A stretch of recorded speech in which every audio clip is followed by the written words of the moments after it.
वसुदेव देवकी द्वारा श्री कृष्ण की स्तुति। श्री वसुदेव जी बोले, भगवान जो एकमात्र अद्वितीय हैं, वे ही परब्रह्म परमात्मा आप प्रकृति के सत्वादि गुणों के कारण अनेक रूपों में प्रतीत होते हैं। आप ही संहारक, आप ही उत्पादक तथा आप ही इस जगत के पालक हैं। हे आदिदेव, हे त्रिभुवन पते परमात्मन, जैसे स्फटिक मणि औषधिक रंगों से लिप्त नहीं होती, उसी प्रकार आप देह के वर्णों से निर्लिप्त ही रहते हैं। ऐसे आप परमेश्वर को मेरा नमस्कार है। जैसे ईंधन में आग छिपी रहती है, उसी तरह आप अव्यक्त रूप से इस संपूर्ण जगत में विद्यमान हैं। तथा जैसे आकाश सबके भीतर और बाहर भी रहता है, उसी प्रकार आप सबके भीतर और बाहर भी रहते हैं। आप ही पृथ्वी की भांति इस समस्त जगत के आधार हैं, सबके साक्षी हैं तथा वायु की भांति सर्वत्र जाने की शक्ति रखते हैं।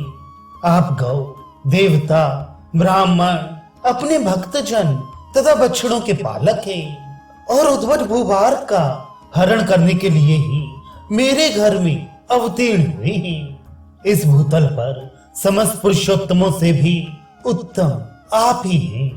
भुवनपति, पापी कंस से मुझे बचाइए। श्री नारद जी कहते हैं, मिथिलापति, सर्व देवता स्वरूपिणी देवकी को भी यह ज्ञात हो गया कि मेरे घर में परिपूर्णतम भगवान साक्षात श्याम सुंदर श्री कृष्ण का आविर्भाव हुआ है। अतः वे भी उन्हें नमस्कार करके बोली। देवकी ने कहा, हे सच्चिदानंद घन श्री कृष्ण, हे अगणित ब्रह्मांडों के स्वामी, हे परमेश्वर, हे गोलोक धाम मंदिर की ध्वजा, हे आदिदेव, हे पूर्ण रूप ईश्वर, हे परिपूर्णतम परमेश्वर, हे प्रभु, आप पापी कंस के भय से मेरी रक्षा कीजिए, रक्षा कीजिए। श्री नारद जी कहते हैं, राजन, पिता माता की ओर से किया गया वह स्तमन सुनकर पापनाशन साक्षात परिपूर्णतम भगवान श्री कृष्ण मंद मंद मुस्कुराते हुए देवकी तथा वसुदेव जी से बोले। श्री भगवान ने कहा, पूर्व सृष्टि में ये माता पतिव्रता प्रश्नी थी और आप प्रजापति सुतपा। आप दोनों ने संतान के लिए ब्रह्मा जी की आज्ञा से अन्न और जल का त्याग करके बड़ी भारी तपस्या की थी। एक मनवंतर का समय बीत जाने पर भी प्रजा की कामना से आपकी तपस्या चलती रही। तब मैं आप दोनों पर प्रसन्न होकर बोला, आप लोग कोई उत्तम वर मांग ले। मेरी बात सुनकर आप तत्काल बोले, प्रभु, हम दोनों को आपके समान पुत्र प्राप्त हो। उस समय तथास्तु कहकर जब मैं चला आया, तब आप दोनों दंपत्ति अपने पुण्य कर्म के फल स्वरूप प्रजापति हुए। संसार में मेरे समान तो कोई पुत्र है ही नहीं। यह विचार कर मैं स्वयं परमेश्वर ही आपका पुत्र हुआ। उस समय भूतल पर मैं प्रश्नी गर्भ नाम से विख्यात हुआ। फिर दूसरे जन्म में जब आप कश्यप और अदिति हुए, तब मैं आपका पुत्र वामन आकार वाला उपेंद्र हुआ। उसी प्रकार इस वर्तमान जन्म में भी मैं परात्पर परमेश्वर आप दोनों का पुत्र हुआ हूं। पिताजी, अब आप मुझे नंद भवन में पहुंचा दें।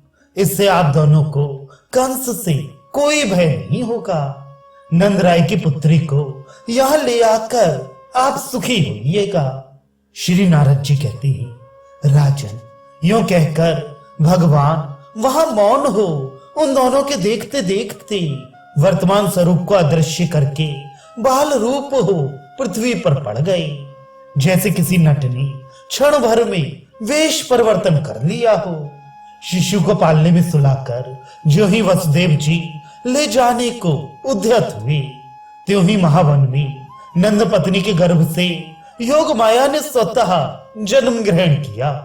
उसी के प्रभाव से सब लोग सो गए, पहरेदार भी नींद लेने लगे। सारे दरवाजे मानो किसी ने खोल दिए। साकल और अर्गलाएं टूट फूट गईं। श्री कृष्ण को माथे पर लिए जब वसुदेव जी गृह से बाहर निकले, उस समय उनके भीतर का अज्ञान और बाहर का अंधेरा स्वतः दूर हो गया।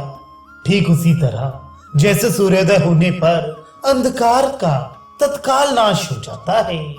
आकाश में बादल घिराए और वे जल की वृष्टि करने लगे। तब सहस्त्र मुख वाले स्वयं प्रकाश शेषनाग अपने फनों से छत्र छाया करके गिरती हुई जल की धाराओं का निवारण करते हुए उनके पीछे पीछे चलने लगे। उस समय यमुना में जल के वेग से बहने के कारण ऊंची लहरें उठती और भंवरें पड़ रही थी। वे सिंह और सर्पादि जंतुओं को भी बहाए लिए जाती थी, किंतु सरताओं में श्रेष्ठ उन कलिंद नंदिनी यमुना ने वसुदेव जी को तत्काल मार्ग दे दिया। नंदराय जी का सारा व्रज प्रगाढ़ निंद्रा में सो रहा था। वहां पहुंचकर वसुदेव जी ने अपने परम शिशु को यशोदा जी की शैया पर शीघ्र सुलाकर उस दिव्य कन्या को देखा। यशोदा जी की उस कन्या को गोद में लेकर वसुदेव जी पुनः अपने घर लौट आए। वे यमुना जी को पार करके पूर्ववत अपने घर में स्थित हो गए। उधर गोपी यशोदा को इतना ही ज्ञात हुआ कि उसे कोई पुत्र या पुत्री हुई है। वे प्रसव वेदना के श्रम से अत्यंत थकी होने के कारण अपनी शैया पर आनंद की नींद लेती हुई सो गई थी।